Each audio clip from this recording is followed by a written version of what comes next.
Magandang umaga, Grade 11 Del Pilar. Magandang umaga. Bago tayo magsisimula, ay pangunahan muna ating panalangin, Angelica. Kalisama sa anak, sa Espiritu Santo. Amen. Bago kayo umupo, ay ayusin muna ang mga upuan at pakipulot sa mga basura sa ilalim. Meron bang lumiban ngayon? Sino? Si Janice, bakit? Okay, pakisabi kay Janice na magpasa siya ng excuse letter sa akin pag okay na siya, okay? Okay, thank you. Ready na ba, Grade 11 Del Pilar? Okay, ready na, good. Ready na. Okay, mabu-mabu? Hi, ganyan dapat, may energy. Okay, tayo ay magsisimula na. Meron akong ibabahagi sa inyong mga iba't ibang hayop. Pipili kayo kung alin dito ang gusto nyo at pag-ibahagi kung bakit, no? Brian, baboy, bakit? Kasi masarap at malinamnam. Pero, class, hindi lahat ng tao ay kumakain ng baboy. Dito masarap sa kanila. Sino pa?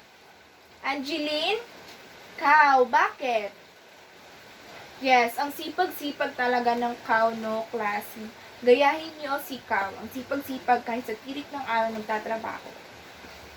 Yes. Kaya, class, maraming salamat, no. Sa ating tinalakay kahapon, meron bang nakaalala? Hala, nakalimutan nyo na. Sino? Oh, yes, Laila. Yes, alamat. Thank you, Laila.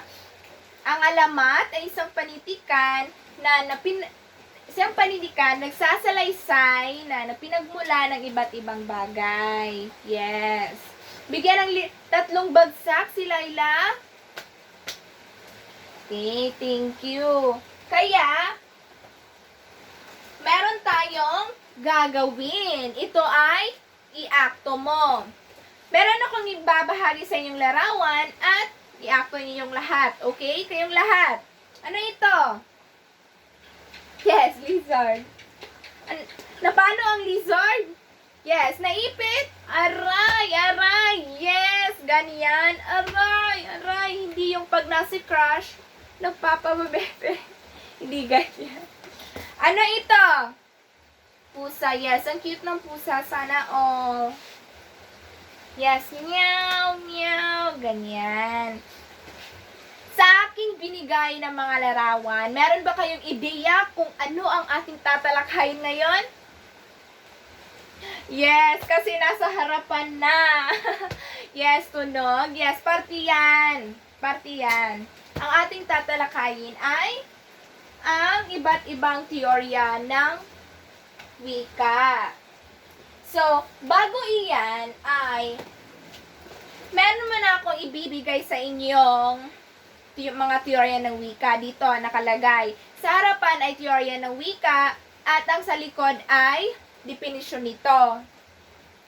Kumuha kayo ng kalahating papel at pagkatapos niyong naunawaan kung ano ang nandito ay bibigay kayo ng isang halimbawa. Gets ba? Grade 11 Del Pilar? Okay. Ito, ipasa sa likuran. Ipasa. Bibigyan ko lamang kayo ng 5 minuto pang sagutan ito. Okay? Time start now. Tapos na ang 5 minuto. Ipasa ito sa harapan. 1, 2, 3, 4, 5. Thank you. Kaya, dumako na tayo dito sa ating tatalakayin. Ano nga ba ang iba't ibang teorya ng wika? Meron itong 6. Ano ito? Teoryang bawaw, teoryang pupo, teoryang dingdong, teoryang yamyam, at teoryang yuheho. Ang teoryang bawaw ay pinandigan ng teoryang ito ang panggagaya sa mga likas na tunog gaya ng ngiyaw ng pusa, kagaya ng ating ginawa kanina. Dito napapabilang ang sa teoryang bawaw. Teoryang pupo, galing sa instiktibong pagbulalas ng nagsasaad ng sakit, galit, tuwa. Ito ay pinapakitang reaksyon ng mga tao pag sila ay nasasaktan, galit na galit or natutuwa kasi nakakuha ng malaking marka. Teoryang ding-dong, kilala din sa tawag na teorya nativisco na may ugnayang misteryo ang mga tunog at katuturan ng isang wika at bagay-bagay sa paligid. Ito ay mga environmental sound, no, na kagaya ng kidlat, o agos ng tubig sa ilog, yung sa waterfalls, diba? Ganyan. Teoryang yamyam, naniniwala ang wika ay nagmula sa mga ingay na nalikha ng mga taong nagkatuwang sa kanilang pagtatrabaho pwersang pisikal. Ang bibigay kong halimbawa nito ay yung karpentero na nagtatrabaho buong araw. So, tanong ko, ano ba yung mga, ano yung reaction pag pagod na pagod? Ano yung sinasabi nyo? Ay, ang pagod. Ay, ganyan, di ba? Ang pagod-pagod ng araw na ito, ganyan. Dito na pababilang yan sa teoryang yamyam.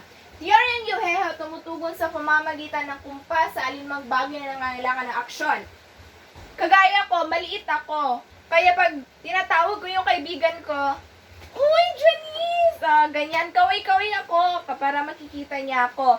O kaya na may kayo, pag nag-i-exam kayo ha, sasabihin niyo sa kaibigan niyo, pag A ganito, A, pag B ganito. Huwag ganyan class ha. No cheating in exam. Teoryang Yuheho, tumutugon sa pamamagitan ng kumpas ay tapos na pala ito. Teoryang Tararabumdi, mga tunog mula sa ritual ng mga sinaunang tao na naging daan upang masalita ang tao. Sa teoryang Tararabumdi ay dito napapabilang yung mga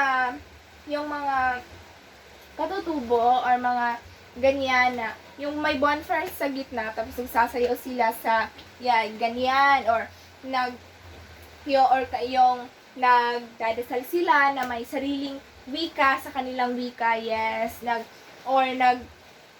kumakanta sila na sila lang yung nakakaintindi, ganyan.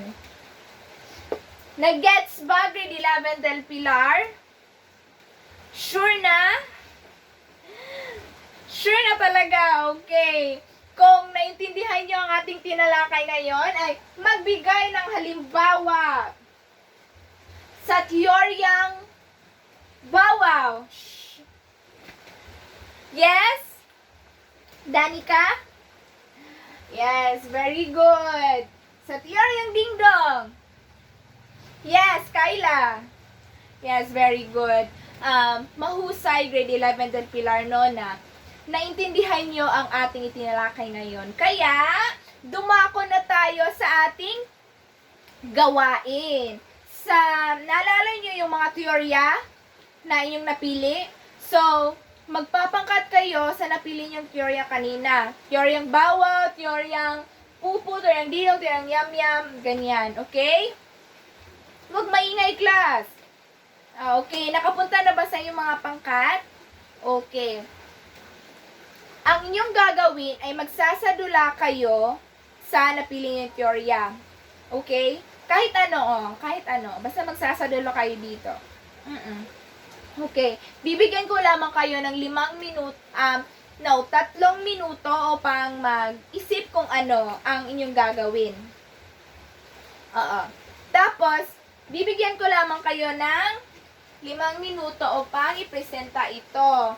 At meron kayong rubric na susundin. Yes. Okay, rubric para sa gawain, nilalaman 15%, kooperatiba 10%, maging malikhain 10%, kabuuan 35%. Okay, ready na ba grade 11 Del Pilar? Okay.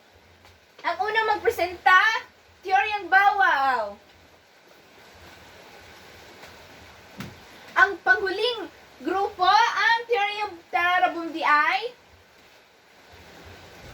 maraming salamat at natapos na din ang ating gawain. Bigyan ng 5 bagsak ang ating sarili. Nagkagala ko grade 11 Del Pilar na kayo talaga ay nakinig at naintindihan ng aking tinalakay ngayon. Kaya ay meron tayong panghuling gawain. Ito ay maghanap kayo ng kaparis ninyo. Oo. Magharap kayo ng kapares. Gusto niyo yung crush niyo? Okay lang, kayo bahala. Okay, tapos na ba? Okay. Kaya, pumili kayo, kayong magpares, pumili kayo ng teoryang wika dito. Pagkatapos, magbigay kayo ng halimbawa sa pamamagitan ng tula, sayaw, at kanta. Kahit ano. Oo, okay lang. Anong sayaw, kanta? Oo. Okay? Okay. Bibigyan ko lang kayo ng 3 minuto upang mag-isip. Tapos na ang 3 minuto, magpresenta na sa harapan. Sino muna? Okay? Brian friends? Ang huling grupo? Wow, magaling, grade 11 Del Pilar. Napahangan niyo ako sa inyong mga pinakitang pagpresenta dito sa harapan. Wow, ang galing. Bigyan ng 5 bagsak. Magaling, grade 11 Del Pilar. Kaya, meron akong katanungan sa inyo. Ito lamang ay dito lang may mga katanungan na talaga kayo ay meron talaga kayo natutunan o mga ideya sa ating nilaki ngayon. Okay? Okay. Ang first ng tanong ay, sa inyong palagay, kung ang mga ganitong teorya ay nananatiling dapat sundin sa ating bansa, mayroong pag-unlad sa ating bansa? Mayroon bang pag-unlad sa ating bansa? Sino? Oh, yes, Archie. Oh, very good. Bigyan ng 3 bagsak. Class, walang maling sagot nito. Gusto ko lang marinig kung ano ang inyong mga ideya. Okay? Huwag kayong mahiya, okay? Yes, Liza. Very good. Bigyan ng 3 bagsak.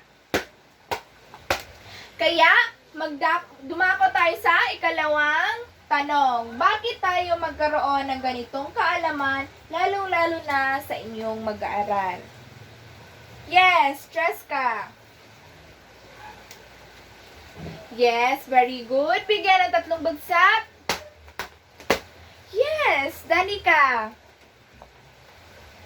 Mahusay. Bigyan ng 3 bagsak. Lagi nating tatandaan, class, na maging bukas tayo palagi dahil hindi naman namin ito itinuturo sa inyo kung wala naman itong patutunuhan, okay? Yes, ito ay meron ding mga aral na inyong matutunan sa inyong buhay, okay? Yes. Kaya, kumuha kayo ng kalahating papel, Kuha kayo ng kalahating papel at sasagutan ninyo ito. Multiple choice lang naman ito, guys, at 5 tanong lang, okay? Yes, madali lang naman ito. At 5 minuto ito inyong sasagutan, okay? Pasa ito sa likod. Pasa. Time starts now. Tapos na ang 5 minuto. Ipasa ito sa harapan. Ipasa. At pag-ipasa na rin yung 1/4 sheet of paper na yung kagrupo nyo kanina. Yung pagsasadula. Yes. Oo. Okay. Thank you. Thank you, class. Kaya, sa huling takdang, hindi huling takdang aralin, ang inyong takdang aralin ay para sa inyong gawaing bahay, magkipanayam sa inyong pamilya o kilala kung aling teorya ang mas paniniwalaan nila, isulat ito sa kalahating papel at ipasa bukas. Okay, pasa bukas. Huwag malate, wala nang chance. Okay, pag malate. Okay, class, be responsible, okay? Kayo ay grade 11 na. Dapat na maging responsable. Magiging grade 12 na kayo. Okay? Kaya naintindihan ba, grade 11 Del Pilar? At dito na nagtatapos ang ating tinalakay ngayon. Kaya, goodbye and thank you, grade 11 Del Pilar. Goodbye, class. Okay.